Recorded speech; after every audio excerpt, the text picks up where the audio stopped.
자, 오늘 이 시간은 우리 함께 누가복음 8장 49절에서 51절까지의 말씀을 가지고 두려워하지 말고 믿기만 하라 라는 제목으로 말씀을 나누려고 합니다.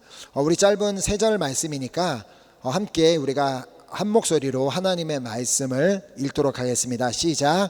아직 말씀하실 때에 회당장의 집에서 사람이 와서 말하되 당신의 딸이 죽었나이다. 선생님을 더 괴롭게 하지 마소서 하거늘 예수께서 들으시고 이르시되 두려워하지 말고 믿기만 하라. 그리하면 딸이 구원을 얻으리라 하시고 그 집에 이르러 베드로와 요한과 야고보와 아이의 부모 외에는 함께 들어가기를 허락하지 아니하시니라. 아멘. 아멘.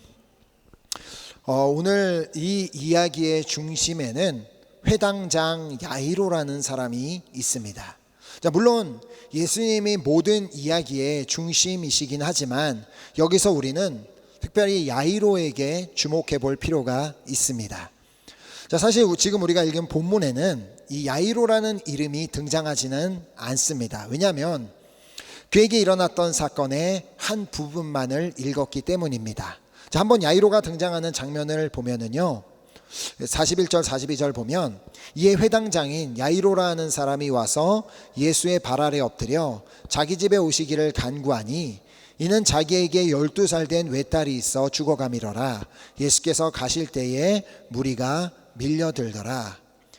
야이로는 회당장으로서 예수님에 대한 믿음이 있었던 것 같습니다. 왜냐하면 죽어가는 자신의 딸을 위해 예수님을 찾아왔기 때문입니다.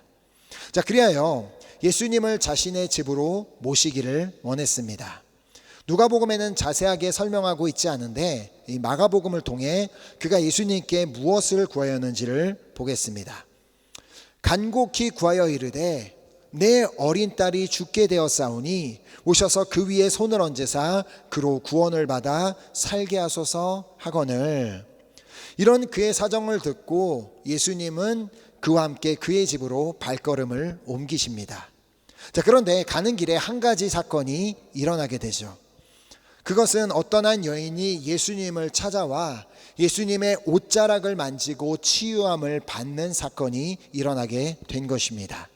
자, 그 여인은 12회를 혈루증으로 앓고 있었던 사람이었습니다. 자, 그래서 누가복음 8장 43절 보면 이에 12회를 혈루증으로 앓는 중에 아무에게도 고침을 받지 못하던 여자가, 또 그래서 마가복음에 보면 아무에게도 고침을 받지 못하였을 뿐만 아니라 자신이 가진 모든 재산을 다 병을 고치는데 사용하였음에도 불구하고 오히려 상태가 더 악화된 상황이었습니다. 자, 마가복음 5장 26절 보면 많은 의사에게 많은 괴로움을 받았고 가진 것도 다 허비하였으되 아무 효험이 없고 도리어 더 중하여졌던 차에 자신에게는 더 이상 아무런 소망도 없다고 생각하고 있었던 그때 그녀는 예수님에 대한 소문을 들었던 것입니다. 자, 예수님을 그리하여 만나고 싶었지만 너무나도 많은 사람들이 예수님 주변에 예수님을 둘러싸고 있어서 가까이 다가가기조차 어려운 상황이었습니다. 자, 그리하여 그녀의 선택은 어떻게 해서든 다가가 예수님의 옷자락이라도 만져보는 것이었습니다. 자, 그녀에게는 자신이 예수님의 옷에다가 손을 대기만 해도 나을 수 있을 것이라는 생각이 있었습니다. 자, 그것을 마가복음 5장 28절을 통해 보게 되는데요. 이는 내가 그의 옷에만 손을 대어도 구원을 받으리라 생각함일러라. 그리고 그녀의 생각대로 그녀가 예수님의 옷에 손을 대었을 때 그녀는 그 순간 치유함을 받을 수 있었습니다. 자, 그것도 그녀 스스로 자신이 치유함을 받았음을 알 수 있을 정도로 아주 확실한 역사가 그녀에게 일어났던 것입니다. 자, 이때 예수님께서는 갑자기 가시던 길을 멈추시고는 뒤를 돌아 자신의 옷에 손을 댄 자가 누구인지를 물으십니다. 하지만 워낙에 많은 사람들이 예수님을 둘러싸고 있었기 때문에 제자들은 예수님께서 하시는 말씀을 이해할 수 없었습니다. 주님, 지금 이렇게 많은 사람들이 주변에 모여 있는데 갑자기 무슨 말씀을 하시는 겁니까? 누가 예수님을 만졌냐니요? 지금 한두 사람이 아닙니다. 자, 그러나 예수님은 지금 그 자리에서 자신의 능력으로 치유함을 받은 사람이 있음을 아셨습니다. 자, 그래서 누가복음 8장 46절을 보면 예수께서 이르시되 내게 손을 댄 자가 있도다. 이는 내게서 능력이 나간 줄 알미로다 하신데, 여기서 우리가 주목해 보아야 하는 한 가지 사실은 그 자리에서 예수님을 만진 여러 사람들 중에 오직 이 여인 한 사람에게만 예수님의 능력이 나갔다는 것입니다. 그렇다면 오직 이 여인에게만 주님의 능력이 나간 이유가 무엇일까요? 저는 그녀의 간절함에 있다고 생각합니다. 다른 그 어떠한 사람보다 가난한 심령으로 주님을 찾았기 때문일 것입니다. 예수님께서 말씀하신 8복 중에 첫 번째 복이 뭐예요? 마태복음 5장 3절 보면 심령이 가난한 자는 복이 있나니 천국이 그들의 것이미요. 자, 여기서 가난하다로 번역된 헬라어 프토코스라는 단어는 단순히 가난하다는 의미를 넘어 구걸하다라는 의미를 가진 단어입니다. 자, 누가 구걸을 해요? 정말 가난한 사람. 그래서 저희가 봉다리 사역을 하면서 만나는 노숙자 같은 사람들이 구걸을 합니다. 자, 그러니까 예수님께서 말씀하시는 심령이 가난한 자는 그냥 단순히 영적으로 궁핍한 사람을 말하는 게 아니라 이 영적인 배고픔과 목마름이 너무너무 심해서 너 정말 간절하게 예수님을 찾고 구하는 사람을 말하는 것입니다. 자, 저는 이 자리에 있는 우리 모두가 심령이 가난한 자가 되기를 소망하며 축복합니다. 자, 이 여인의 경우가 그러했습니다. 이 12년간 혈루증으로 인한 육체적인 고통뿐만 아니라 이제는 재정적인 어려움까지 만나 정신적인 고통으로 인해 더 이상은 그 어떤 것도 할 수 없는 절박한 상황 가운데 놓여 있었기 때문입니다. 자, 그렇게 가난한 심령으로 예수님께 다가가 예수님의 옷을 만졌을 때 주님의 능력이 그 여인에게 나가 치유함을 받을 수 있었습니다. 자, 그리하여 그녀는 그 자리에서 천국을 경험할 수 있었습니다. 심령이 가난한 자는 복이 있나니 천국이 그들의 것이미요. 자, 오늘 나에게는 이러한 간절함이 있습니까? 나는 심령이 가난한 자라고 말할 수 있습니까?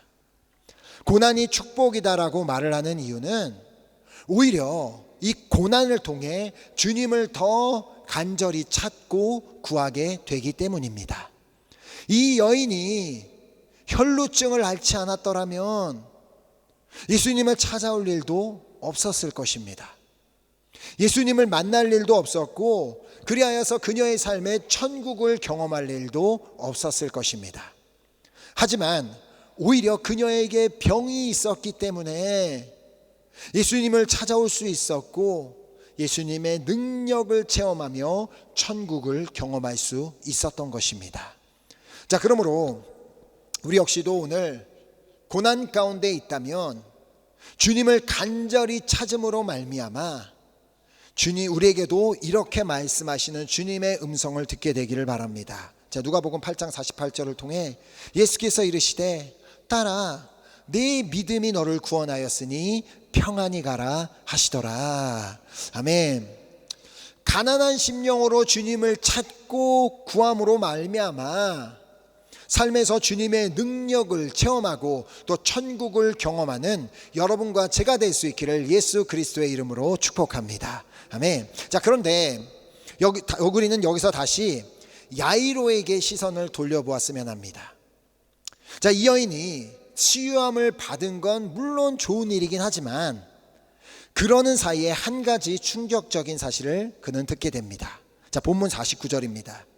아직 말씀하실 때에 회당장의 집에서 사람이 와서 말하되 당신의 딸이 죽었나이다. 선생님을 더 괴롭게 하지 마소서 하거늘. 지금 이게 무슨 말인가 하면요, 지금 이 여인으로 인해 길에서 시간을 지체하는 사이에 자신의 딸이 죽었다는 말입니다. 그럼 일반적인 사람이라면 무슨 생각을 했겠어요? 아니, 저 여자만 아니었다면 주님이 더 일찍 내 딸을 만나서 고쳐주실 수 있었을 텐데 저 여자 때문에 내 딸이 죽은 거야. 우리는 다른 사람 핑계 대는 거 참 좋아합니다. 누구 때문에? 나사로가 죽었을 때 마르다와 마리아가 예수님께 뭐라고 말을 해요? 주께서 여기 계셨더라면 내 오라비가 죽지 아니하였겠나이다. 주님이 여기 계시지 않아서 내 오빠가 죽은 겁니다라고 다른 사람 핑계를 대는 거죠. 이처럼 예수님께서 딸을 진작에 만났더라면 딸이 죽지 않았을 것이라고 야이로는 생각할 수 있었다는 것입니다. 야이로가 예수님을 찾아갔을 때는 그만큼 급박한 상황이었기 때문이었습니다. 그래서 예수님과 함께 집으로 급하게 가고 있는데 저 여인이 나타나 예수님의 옷을 만지는 바람에 시간이 지체되어 딸이 죽었다고 생각할 수도 있었다는 말입니다. 지금 자식이 딸이 죽어가고 있는데 저 여인이 12년 동안 죽을 고생을 했다고 한들 그와 무슨 상관이 있었겠습니까? 자, 그런데 놀랍게도 성경은 이 야이로에 대한 그 어떠한 말도 하지 않고 있다는 것입니다. 그가 분노를 했다거나 슬퍼했다거나 불평했다라는 부분이 전혀 나오지 않습니다. 어쩌면 야이로의 반응에 대한 아무런 기록이 나오지 않는 이유는 우리가 생각하는 그런 일반적인 반응이 나오지 않았기 때문이라고 생각합니다. 무엇보다 예수님께서 하신 말씀을 붙잡았을 것이기 때문입니다. 자, 그래서 본문 50절에 보면 예수님이 뭐라고 말씀하세요? 예수께서 들으시고 이르시되 두려워하지 말고 믿기만 하라. 그리하면 딸이 구원을 얻으리라. 딸이 죽었다는 그 소식을 전하고 있을 그때 옆에서 듣고 계시던 예수님께서는 바로 야이로에게 말씀하셨습니다. 야이로야, 두려워하지 말고 믿기만 하라. 그리하면 딸이 구원을 얻으리라. 그 순간 야이로는 예수님의 말씀대로 그래, 두려워하지 않고 믿기만 할 수도 있었고요, 아니면 예수님의 말씀을 무시하고 울면서 집으로 뛰어갈 수도 있었습니다. 하지만 야이로의 선택은 예수님의 말씀을 믿는 것이었습니다. 두려워하지 않고 믿기만 하면 딸이 구원을 얻을 것이라는 말씀 그대로를 믿었던 것입니다. 자, 그 증거가 다음 절에 나오는데요, 51절 보면 그 집에 이르러 베드로와 요한과 야고보와 아이의 부모 외에는 함께 들어가기를 허락하지 아니하시니라. 즉 야이로가 예수님과 함께 집에 도착했다는 말입니다. 과연 그 어떤 부모가 자식이 죽었다는 소식을 듣고 잠잠하고 침착할 수 있을까요? 저는 이 야이로의 이야기를 읽으며 정말 이 사람과 같이 되고 싶다는 생각을 했습니다. 왜냐하면 저는 이렇게 야이로와 같은 반응을 보일 수 없는 사람인 것을 알기 때문입니다. 정말 놀랍지 않습니까? 집으로 오는 길에 딸이 죽었다는 소식을 들었음에도 불구하고 예수님께서 두려워하지 말고 믿기만 하라고 말씀하셨기에 그냥 그 말씀 그대로 야이로는 두려워하지 않고 다만 믿기만 하였기 때문입니다.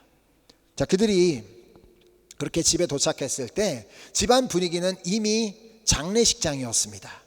모든 사람이 아이를 위하여 울며 통곡하고 있었습니다. 자, 그 장면을 보며 야이로도 아버지로서 눈물이 나지 않았겠습니까? 그 순간 다시 그 혈루증으로 앓던 그 여인이 생각나 분노가 치밀어 오르지 않았을까요? 그런 상황에 예수님께서는 갑자기 그 자리에 모인 사람들에게 이해할 수 없는 말씀을 하십니다. 누가복음 8장 52절 보면 모든 사람이 아이를 울며 통곡하매 예수께서 이르시되 울지 말라 죽은 것이 아니라 잔다 하시니. 누가 들어도 이건 너무 황당한 말이었습니다. 그래서 다음 절에 보면 그 자리에 모여있던 사람들이 예수님을 비웃었다고 기록하고 있습니다. 자, 아이가 죽은 건 지금 그 자리에 있는 모든 사람이 다 알고 있는 사실인데 거기에다가 대고 아이가 죽은 것이 아니라 잔다고 말씀하시니 이 얼마나 황당했겠습니까? 자, 그러나 그 순간에도 야이로는 예수님께서 하신 말씀을 붙잡으며 기억하며 붙잡았을 것입니다. 두려워하지 말고 믿기만 하라. 그리하면 딸이 구원을 얻으리라. 하지만 현실은 참담했습니다. 왜냐하면 자신의 눈앞에는 힘없이 누워있는 딸이 있었기 때문입니다. 달려가서 그 딸을 안고 울고 싶지만 예수님의 말씀대로 두려워하지 않고 믿기만 하려 했을 것입니다. 이때 예수님께서 아이의 손을 잡고 유명한 말씀을 하시죠. 그 여자아이의 손을 잡고 마가복음 5장 41절을 보면 그 아이의 손을 잡고 이르시되 달리다고 마시니 번역하면 곧 내가 내게 말하노니 소녀야 일어나라 하심이라. 자, 달리다굼이라는 말은 여기 말씀에 설명이 되어 있는 대로 소녀야 일어나라 라는 뜻을 가진 말입니다. 자, 그런데 왜 굳이 달리다굼이라고 원어를 그대로 사용했을까요? 신약 성경은 헬라어로 기록이 되었지만 달리다굼은 헬라어가 아니라 당시의 유대인들이 사용하던 아람어입니다. 아람어. 자, 다른 말은 다 헬라어로 기록이 되어 있었어도 이 말만은 아람어 그대로를 사용하였다면 그만큼 이 예수님께서 하셨던 말씀 그대로를 기억하고자 하는 의도가 담겨져 있었던 것입니다. 자, 예수님께서 그래 달리다굼이라고 하시면 죽었던 소녀도 다시 살아났지. 그러니까 예수님께서 달리다굼 하시면 죽었던 소녀도 다시 살아나게 되는 것입니다. 자, 그래서 다음 절 말씀을 보면 그 영이 돌아와 아이가 곧 일어나거든 예수께서 먹을 것을 주라 명하시니. 그러니까 예수님의 한마디 말씀에 떠났던 영이 돌아오는 역사가 일어났던 것입니다. 예수님께서는 이처럼 말씀 한마디에 죽었던 자도 다시 살리시는 능력을 가지고 계시기에 야이로를 향해 두려워하지 말라, 다만 믿기만 하라 라고 말씀하셨던 것입니다. 자, 오늘 무엇을 두려워하고 있으며 무엇을 걱정하고 계십니까? 주님께서 우리를 향해서도 동일하게 말씀하고 계심을 믿습니다. 두려워하지 말고 다만 믿으라, 믿기만 하라. 왜냐하면 주님께서는 한마디 말씀으로 죽은 자도 다시 살리는 분이시기 때문입니다. 자, 주님은 한마디 말씀으로 해와 달과 별들을 만드신 분입니다. 한마디 말씀으로 지구를 만드시고 그 안에 있는 모든 식물들과 생물들을 다 만드신 분이십니다. 그래서 요한복음 1장을 보면 1절부터 3절 말씀을 보면 태초에 말씀이 계시니라. 이 말씀이 하나님과 함께 계셨으니 이 말씀은 곧 하나님이시니라. 그가 태초에 하나님과 함께 계셨고 만물이 그로 말미암아 지은 바 되었으니 지은 것이 하나도 그가 없이는 된 것이 없느니라. 모든 것을 다 말씀으로 지으신 분이기에 한마디 말씀으로 죽었던 사람도 다시 살리실 수 있는 것입니다. 자, 나사로의 무덤 앞에서도 예수님은 한마디 말씀만 하셨을 뿐입니다. 뭐라고 하셨어요? 나사로야 나오라. 그랬더니 죽은 지 나흘이나 되었던 나사로가 다시 살아나 무덤 밖으로 나왔던 것을 기억하시기 바랍니다. 주님은 말씀 한마디로 모든 것을 하실 수 있는 분이십니다. 자, 그렇기에 우리가 주님의 말씀을 믿기를 원하시는 것입니다. 베드로도 다시 그물을 던지러 나가기 전에 예수님께 뭐라고 말을 했습니까? 자, 누가복음 5장 5절을 보면 시몬이 대답하여 이르되 선생님, 우리들이 밤이 새도록 수고하였으되 잡은 것이 없지만은 말씀에 의지하여 내가 그물을 내리리이다. 주님의 말씀에 의지하여 그물을 던졌을 때 자신의 힘으로는 잡을 수 없었던 엄청난 양의 물고기를 잡을 수가 있었습니다. 자, 우리도 하나님의 말씀을 의지하고 믿을 때 우리의 삶에서도 주님의 말씀에 놀라운 능력을 보게 될 줄 믿습니다. 자, 그 소녀가 다시 살아나는 그 자리에서 가장 놀랐던 사람이 누구겠어요? 당연히 야이로입니다. 당연히 야이로. 자신의 딸이 다시 살아나게 될 것이다라는 말이 사실 쉽게 믿어지지는 않았지만 주님께서 두려워하지 말고 다만 믿으라고 말씀하셨기에 다만 믿기만 하였을 때 실제로 자신의 딸이 다시 살아나는 장면을 볼 수가 있었기 때문입니다.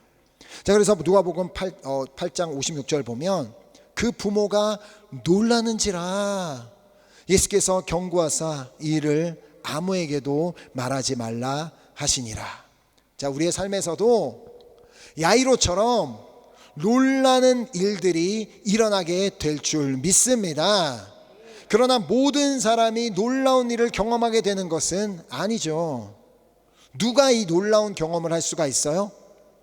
당연히 두려워하지 말고 다만 믿기만 하라라고 말씀하시는 그 주님의 말씀대로 두려워하지 않고 다만 믿기만 하는 자가 이런 놀라운 일을 경험할 수 있게 되는 줄 믿습니다. 자, 그래서 예수님께서도 그 부모들에게 이 일을 아무에게도 말하지 말라고 경고하신 이유입니다. 왜냐하면 주님은 모든 죽은 사람을 다시 살려주시지는 않기 때문에 이 이야기를 듣고 와서 자신의 죽은 아들이나 딸을 살려달라고 그렇게 간구한다고 해서 주님이 다시 살려주시지는 않기 때문입니다. 그럴 능력이 없어서가 아니라 그럴 필요가 없기 때문에 주님은 오직 야이로와 같은 믿음을 가진 사람에게 역사하여 주시는 줄 믿습니다. 자, 아픈 딸을 위해 예수님을 찾아가 모시고 가는 길에 만난 한 여인으로 인해 시간이 지체되어 딸이 죽게 되었지만 여인의 예수님의 말씀 그대로를 믿은 야이로와 같은 사람에게 하나님은 역사하여 주시는 줄 믿습니다. 딸의 죽음 앞에서 그 여인을 원망할 수도 있었고 예수님께 불평할 수도 있었고 분노하고 슬퍼할 수 있었지만 다만 주님의 말씀대로 두려워하지 않고 믿었을 때 주님께서 그의 딸을 다시 살려주셨음을 기억하시기 바랍니다. 주님은 우리가 당신의 말씀을 믿기를 원하십니다. 말씀이 믿기가 어려울 때, 너무 믿어지기가 어려울 때 나사로의 무덤 앞에서 예수님께서 하셨던 말씀을 기억하시기 바랍니다. 뭐라고 말씀하셨어요? 요한복음 11장 40절 보면 예수께서 이르시되 내 말이 내가 믿으면 하나님의 영광을 보리라 하지 아니하였느냐. 아멘. 주님께서는 오늘 우리 한 사람 한 사람에게도 동일하게 말씀하고 계시는 줄 믿습니다. 야이로에게 말씀하셨던 것처럼 두려워하지 말고 믿기만 하라. 두려워하지 말고 믿기만 하라 라고 말씀하시는 그 주님의 말씀대로 두려워하지 않고 다만 믿기만 할 때 주님께서 우리를 향해서도 달리다굼이라고 말씀하시는 그 음성을 듣게 될 줄 믿습니다. 주님께서는 우리의 삶을 가로막고 있는 그 문제를 향하여 그냥 한마디 말씀만 하시면 그 문제를 사라지게 하실 수 있는 분이십니다. 다만 우리는 주님이 언제 그 말씀을 하실지를 알지 못하기 때문에 그때까지 우리는 뭘 하면서 기다리면 되겠어요? 두려워하지 않고 다만 믿기만 한다면 반드시 주님의 시간에 주님의 역사를 보게 될 줄 믿습니다. 아멘. 또한 혈루증을 앓던 여인처럼 정말 가난한 심령으로 주님을 찾을 때 주님을 만나게 되고 주님의 놀라운 능력을 경험하게 되며 또 하나님의 나라를 체험하게 될 줄 믿습니다. 아멘. 이제 야이로처럼 주님의 말씀 그대로 두려워하지 않고 다만 믿기만 하고, 또 혈루증을 앓던 여인처럼 가난한 심령으로 주님을 찾고 또 찾음으로 말미암아 삶에서 놀라운 일들을 경험하게 되는 여러분과 제가 될 수 있기를 예수 그리스도의 이름으로 축복합니다. 아멘. 우리 함께 오늘 받은 말씀을 가지고 우리 함께 찬양하고 우리 기도했으면 좋겠습니다. 오늘 이 말씀을 보면 참 특이한 점이 하나 있습니다. 그 여인이, 혈루증을 앓던 여인이 몇 년간 그 혈루증을 앓았다고 얘기를 해요? 12년간. 그리고 야이로의 딸은 몇 살이었다고 기록하고 있어요? 12살. 그 여인은 12년 동안 그렇게 혈루증으로 인해 고생하고 있는 동안 그 여인이 아파하기 시작하던 해에 야이로의 딸은 태어나서 그 딸과 함께 12년간 행복한 시간을 지냈습니다. 근데 같은 날 두 사람이 놀라운 기적을 체험하게 되었습니다. 12년간 고생을 하던 사람이었든 어느 날 갑자기 12년 만에 닥쳐온 엄청난 시련이 되었든 그날 그냥 한 사람은 예수님의 옷자락을 만지기만 하였을 뿐이고 한 사람을 향해서 예수님이 한마디 말씀만 하셨을 뿐인데 그 놀라운 기적이 일어났던 것처럼 오늘 우리의 삶에서도 오랜 시간 동안 고민하던, 우리를 괴롭게 하던 문제가 되었든 갑자기 우리의 삶에 다가온 시련이라고 한들 주님께서 말씀 한마디만 하시면 모든 것을 다 해결하여 주실 줄 믿습니다. 또한 우리가 정말 그 혈루증을 앓던 여인처럼 간절함으로 가난한 심령으로 예수님의 옷자락을 붙잡을 때 그 놀라운 주님의 능력을 우리의 삶에서도 체험하게 될 줄 믿습니다. 자, 그래서 이 시간 우리 함께 우리를 향해 말씀하시는 그 주님의 음성으로 우리가 이 찬양을 들으며 우리 함께 이 찬양의 고백을 주님 앞에 올려드리고 함께 기도했으면 좋겠습니다.